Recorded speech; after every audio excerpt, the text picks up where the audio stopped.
Hi viewers, welcome to our channel. Nara Rohit గారికి ప్రధాని మోదీ గారు లేఖ రాశారని వార్తలు వైరల్ అవుతున్నాయి. అసలు ఆయన ఏం లేఖ రాశారు, ఆ లేఖలో ఏముంది? ఇప్పుడు ఇదే అంశం మేము డిస్కస్ చేయడానికి ప్రజెంట్ మనతో పాటు జగదేవ్ గారు సీనియర్ జర్నలిస్ట్ ఉన్నారు. వారితో ఒకసారి మాట్లాడదాం. సార్ నమస్కారం. సార్ నమస్తే. సార్ నారా రోహిత్ గారి ఫాదర్ రీసెంట్గా చనిపోవడం చూసాం సార్, నారా రామ్మోహన్ నాయుడు గారు.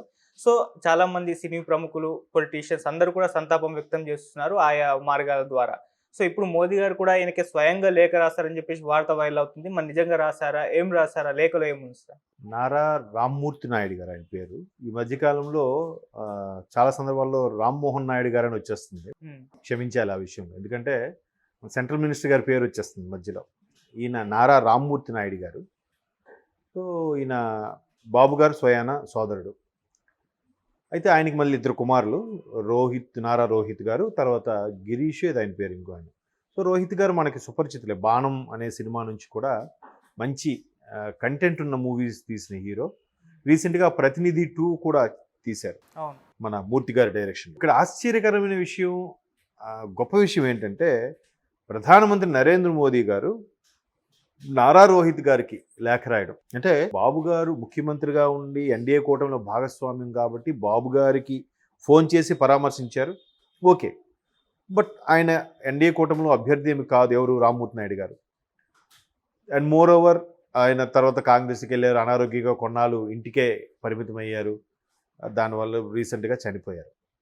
సో ఆ వ్యక్తిని దృష్టిలో పెట్టుకుని కూడా ఆయన వాళ్ళ కుమారుడు రామ్మూర్తి నాయుడు గారైన కుమారుడైన మన నారా రోహిత్, హీరో రోహిత్ గారికి కూడా లేఖ ద్వారా కండోలెన్స్, దాని యొక్క సంతాపాన్ని ప్రకటించడం అనేది గొప్ప విషయమే. సో దాన్ని మరలా ఆయన ఎక్స్లో పోస్ట్ చేసినట్టున్నారు.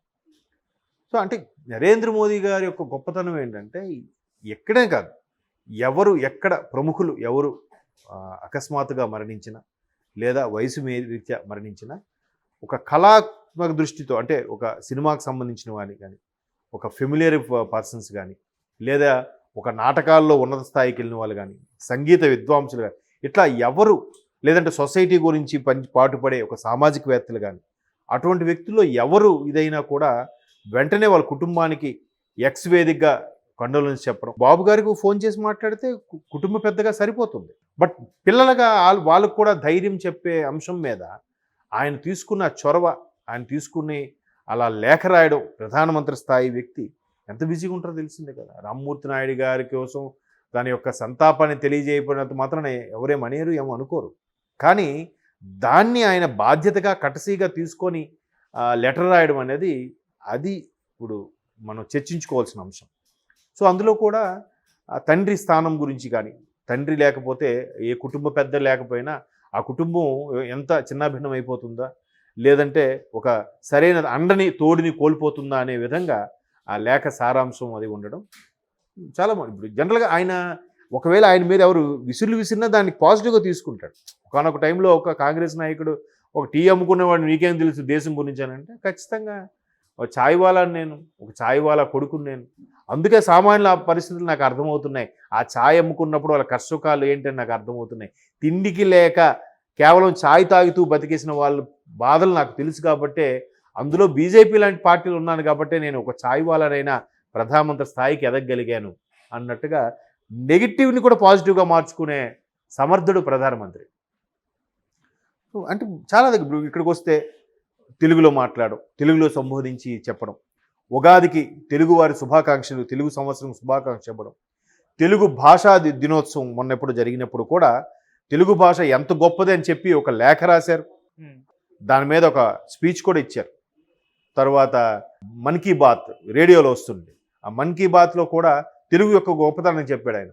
ఎంత గొప్ప విషయం చూడండి. ఒక్కసారి మనకి ఎలా ఉంటుంది, అబ్బా ప్రధానమంత్రికి ఒక పర్టికులర్ ఒక భాష ఇదనే కాదు, అన్నీ ఒకటే కాబట్టి అన్నీ ఒకటే అయినా గుర్తుపెట్టుకుని అలాగ విశేష చెప్పడం, గుర్తుపట్టుకొని సంతాపం తెలియజేయడం అనేది ఆ కుటుంబానికి ఎంత ధైర్యాన్ని ఇస్తుంది చూడండి.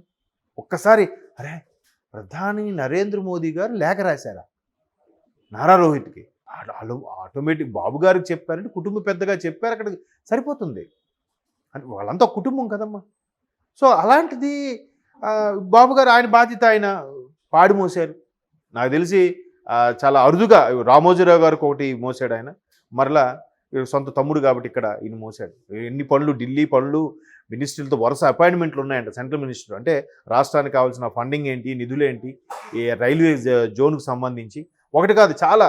తర్వాత స్టీల్ ప్లాంట్ ఏదో పెట్టబోతున్నారని అదొకటి. ఈ వరుసగా మీటింగ్స్ ఉన్నాయి. ఒక 4 రోజులు వరుసగా గ్యాప్ లేకుండా షెడ్యూల్ బిజీగా ఉన్నప్పుడు అవన్నీ క్యాన్సిల్ చేసుకొని వెంటనే ఫ్లైట్లో వచ్చేసారు. ఏదో ఉదయం జరిగి చనిపోయాడని చెప్తే నెక్స్ట్ రోజు ఈవినింగ్కో వచ్చేలా చేయలేదు. రావడమే కాక అన్ని దగ్గరుండి చూసుకొని పాడి మోసి బాధ్యతలు ఉండాలి కదా. ఎన్ని అనుకున్నా బ్లడ్ రిలేషన్ కదా. సో అట్లా అంటే జనాలు ఇవి చూస్తారండి. జనాలకి ఇది కావాలి, ఇది కావాలి అని అంటే ఇన్ ద సెన్స్ సెలబ్రిటీలు, ఒక రాజకీయ ఉన్నతంగా ఉన్న వాళ్ళు చూస్తే అబ్బా వాళ్ళు వచ్చారా, వీళ్ళు వచ్చారా, వీళ్ళు రాలేదురా. ఆల్రెడీ ఇంకో రూమర్ కూడా స్టార్ట్ అయ్యింది, గాసిప్ కూడా. చూశారు లేదు, ఒక ప్రముఖ హీరో రామ్మూర్తి నాయుడు గారు చనిపోయిన కనీసం పరామర్శించడానికి రాలేదు, ఆ కుటుంబ సభ్యులు అయినప్పటికీ రాలేదు, పేర్లు అనవసరం, ఆల్రెడీ వచ్చేసిందా. అది వాళ్ళు ఏ కారణం చేతి వెళ్ళలేకపోయినా చూసేవాడికి అరే శుభకార్యంకి వెళ్ళకపోయినా పర్వాలేదురా, అశుభకార్యంకి వెళ్ళాలిరా అనే ధోరణిలో మాట్లాడతారు కదా. సో ఇక్కడ నారా రోహిత్ ఎంగేజ్మెంట్ అయితే శుభాకాంక్షలు చెప్పలే మోదీ గారు, లేదంటే ఒక సినిమా సక్సెస్ అయితే చెప్పలే. తండ్రి చనిపోయాడు కాబట్టి దాన్ని, అది కూడా స్వయాన కూటమిలో భాగస్వామైన ముఖ్యమంత్రి చంద్రబాబు నాయుడు గారికి స్వయాన తమ్ముడు. సో ఆయనకి ఫోన్ చేసి శుభాకాంక్షలు చెప్పారు. ఆ కుటుంబ సభ్యులకి లేఖ రాయడం అనేది నిజంగా మేబీ అందుకే నమో అంటారేమో. నరేంద్ర మోదీ సింపుల్గా నమో, నమో యొక్క నామస్మరణ. అందుకే భారతదేశం కానీ బీజేపీ పెద్దలు కానీ తర్వాత మిగతా బీజేపీ సానుభూతి పరులు అందరూ కూడా ఆయన అంతగా మెచ్చుకోవడానికి, ఇంప్రెస్ అవ్వడానికి కారణం అదేనేమో అనిపిస్తుంది. ఈవెన్ అయోధ్య రామ మందిరం అప్పుడు కూడా పూర్తయిన నుంచి ఓపెనింగ్ వరకు అదే 40 రోజులు 40 రోజులు దీక్షగా తీసుకున్నారంట కదా. ఓన్లీ పళ్ళ రసాలు అవి తీసుకొని ఉండిపోయి ఆ రోజు మరలా తులసి తీర్థంతో దాని యొక్క ఉపవాసాన్ని విరమించాడంట. ఎంత స్టామినా ఉండాలి, ఎంత యోగా మెడిటేషన్ ఉంటే కానీ ప్రధానమంత్రి రోజుకి 16 నుంచి 18 గంటలు బిజీగా ఉంటారు. అంటే కేవలం ఒక 4-5 గంటలే రెస్ట్, దాంట్లో నిద్రే పోతుంది. మిగతా అంత బిజీగా ఉండే పర్సన్ అంత ఓపికగా తెచ్చుకొని అట్లా ఎలా చేయగలిగాడు? సో ఇట్లాంటి ఒక విధంగా ఆయన రేంజ్ చూస్తే వీళ్ళు మామూలు సాధారణ మనుషులు కదా. మరి ఎంత గుర్తుపెట్టుకుని లేఖ రాశాడు అనేది గొప్ప విషయం. దానికి మరలా రోహిత్ నిజంగా ఆయన ఎక్స్లో పెడుతూ ఆయన గొప్పతనానికి ఆయన తెలియజేసిన సానుభూతికి కూడా చాలా ఒక్కసారి కొన్నంత ధైర్యం కదండి.